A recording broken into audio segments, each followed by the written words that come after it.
Le titre de l'ouvrage de ce coaching, c'est l'accumulation des capitaux. C'est l'accumulation des capitaux. L'accumulation des capitaux. Introduction. Chaque pays du monde, voire continent du monde, est la recherche des capitaux chaque jour que Dieu fait pour assumer ses dépenses quotidiennes. Selon l'histoire, les Européens ont quitté l'Europe pour coloniser l'Afrique à cause du problème de matières premières et de débouchés, entre parenthèses, marché de vente. Les matières premières pour alimenter les usines et les industries européennes en vue de produire les produits manufacturés pour vendre. Le débouché pour vendre les produits manufacturés produits par les usines et les industries européennes. Grâce à ces ventes des produits manufacturés, l'Europe accumulait des capitaux. Chaque pays européen mettait en place des politiques commerciales pour faire entrer des capitaux chaque jour que Dieu fait, d'où les pays européens devenaient riches en ce temps. C'est l'accumulation des capitaux par un pays sur le marché international. Donc, aujourd'hui, chaque pays court derrière les capitaux. Donc, comment faire enrichir les localités du pays en vendant quelque chose sur le marché international. Donc, sur le marché international, donc, ceux qui arrivent à exporter les produits chaque jour que Dieu fait, les entreprises ou les États qui arrivent à exporter les produits vers un pays voisin, arrivent à faire rentrer des capitaux au sein des localités du pays. Donc, c'est le devoir de chaque dirigeant aujourd'hui. Donc, les dirigeants, les premiers dirigeants d'un pays courent de gauche à droite pour enrichir leur pays en exportant un produit. 1. Théorie d'Adam Smith. Théorie d'Adam Smith. Dans son ouvrage intitulé La recherche sur la nature et les causes de la richesse des nations. Pour Smith, la richesse de la nation, c'est l'ensemble des produits qui agrémentent la vie de la nation tout entière, c'est-à-dire de toutes les classes et de toutes leurs consommations. L'or et la monnaie ne constituent donc plus la richesse. Elles n'ont en elles-mêmes aucune autre utilité que celle d'intermédiaire de l'échange. Pour lui, l'origine de la richesse est le travail des hommes. Il pose ainsi les bases de la doctrine de la valeur travail. Smith propose une analyse de la croissance économique. En analysant l'économie de son temps, il distingue trois grandes causes de l'enrichissement de la nation. 2 points. La division du travail, l'accumulation du capital et la taille du marché. La division du travail, c'est l'échange. Les hommes se répartissent les tâches pour survivre, puis s'échangent les fruits de leur travail. Plus les échanges s'accroissent, plus les hommes sont à même de se consacrer à une tâche particulière et d'espérer des autres la satisfaction de leurs autres besoins. L'accumulation du capital. Smith voit dans l'accumulation du capital, c'est-à-dire l'investissement en machines, l'occasion de décupler la productivité et d'accroître la division du travail. Pour Adam Smith, l'accumulation des machines implique une augmentation des besoins en main-d'œuvre et donc une montée des salaires. Mais selon lui, la loi du marché gouverne aussi la démographie. La hausse des salaires permet aux pauvres de faire vivre leurs enfants. La taille du marché selon Smith, les lois du marché associées à la recherche par les agents économiques de leur propre bien-être conduisent à un résultat inattendu. L'harmonie sociale.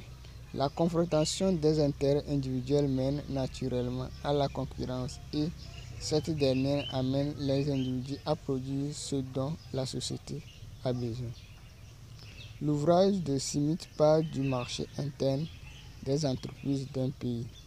Un pays doit d'abord satisfaire ses besoins du marché interne avant de passer au marché externe, entre parenthèses, commerce international. Donc, quand par l'analyse des théories de Smith, donc on comprend que il parle notamment du marché intérieur, de la consommation interne. Donc, ce que les gens veulent. Donc, il faudrait que les entreprises s'occupent des problèmes de la société d'abord pour pouvoir aller sur le plan international. Donc, ils doivent produire ce que la société veut, ce que les localités du pays veulent. Donc, le marché national, donc, ils doivent d'abord satisfaire avant de chercher à aller sur le marché international. 2. Théorie de David Ricardo. Théorie de David Ricardo. Selon David Ricardo, il développe une théorie de la valeur. Selon lui, le prix d'échange d'un bien n'est pas déterminé par son utilité. À titre d'exemple, l'eau ne coûte pas cher, pourtant on en a besoin tous les jours.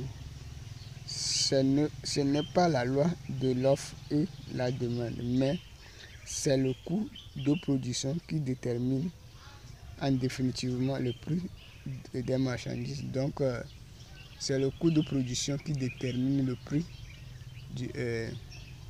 du produit et non l'utilité du produit. Donc, le producteur ne tient pas compte de l'utilité du produit, mais il tient compte des coûts de production. Donc, c'est ça qui détermine le prix d'un produit. C'est-à-dire que c'est le travail qui donne la valeur aux choses. Donc, le travail. Donc, on parle de la durée. Donc, ça dépend. Donc, il détermine.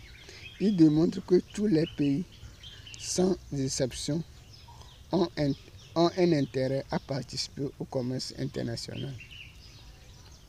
David Ricardo a développé une théorie selon laquelle chaque pays est susceptible d'intégrer le jeu du commerce international en se spécialisant dans le domaine ou l'activité où il détient l'avantage compétitif le plus important ou un désavantage compétitif moins lourd. C'est l'accumulation des capitaux d'un pays sur le marché international. Donc, chaque pays doit se figurer sur le marché et sur le commerce international en vendant un produit. Donc, Ricardo aussi parle aussi le prix du produit. Donc, il faut que la société ou les habitants des localités d'un pays arrivent à procurer les services, à acheter les services. Pourquoi? Donc, il faudrait que les entrepreneurs arrivent à bien calculer leur coût de production, comment établir le bénéfice pour avoir un prix abordable de leurs services envers les clients ou les citoyens d'un pays. 3. Spécialisation. Aujourd'hui, il y a une relation entre les pays du même continent et entre les continents du monde entier, ce qui entraîne le phénomène de balance commerciale entre les pays voisins sur le marché international. C'est le jeu de l'importation et de l'exportation entre deux pays voisins sur le marché international.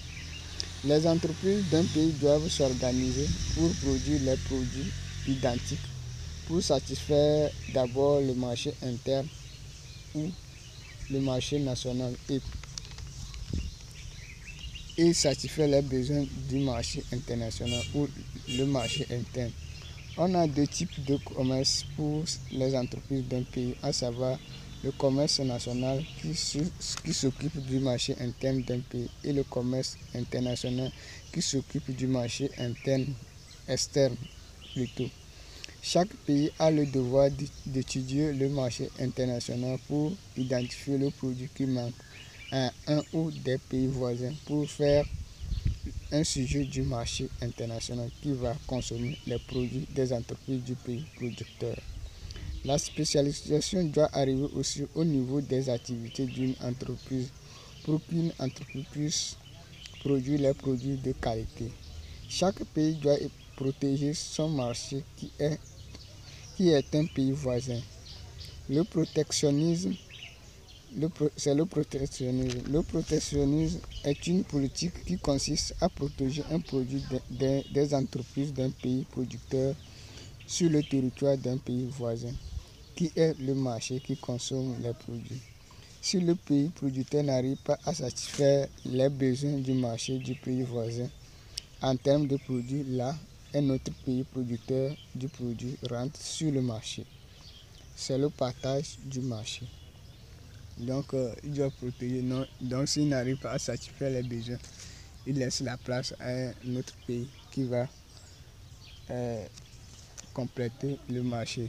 Donc, on parle de partage du marché lorsque deux pays producteurs d'un même produit sont sur un territoire voisin qui est un pays qui consomme les produits. Donc, deux pays se mettent à produire un produit identique pour un même pays, donc qui est leur marché international ou international. 4. Circuit économique. Les produits des entreprises du pays producteur passent par plusieurs étapes avant de sortir sur le territoire du pays par import, et ces produits exportés vers un pays importateur passent par plusieurs étapes pour atteindre les mains du dernier consommateur des produits. C'est le phénomène du circuit économique d'un pays à propos d'un pays. Un produit produit par une entreprise doit être transporté par les entreprises de transport vers les grands magasins de la localité. Ces produits seront stockés et conservés dans les magasins. D'autres produits seront transportés vers les boutiques de vente des produits en détail de la localité pour satisfaire les besoins du marché interne. Et d'autres produits seront exportés par le port du pays pour satisfaire les besoins du marché externe. Le marché externe. On a ce schéma qui forme le circuit économique d'un pays, à savoir l'entreprise, transport, magasin, boutique ou port. L'État d'un pays doit mettre de l'ordre au sein du circuit économique par la présence de la justice. Exemple, le circuit économique. Le produit, c'est les sacs de maïs. Le maïs est produit au champ dans une entreprise agricole au village. Il est dégrainé et emballé dans les sacs dans une industrie qui se loge dans une petite ville du Togo. Les sacs du maïs sont transportés vers les magasins des villes togolaises et le port. Ces sacs de maïs seront exportés vers les pays voisins qui peut être par exemple le Gabon, etc. Donc j'ai donné un exemple d'un produit comme le maïs qui est le sujet d'un circuit économique dans un pays dans un pays comme le Togo. Donc un exemple palpable pour expliquer ce que je parle de circuit économique. C'est tout l'ouvrage de ce Coutume.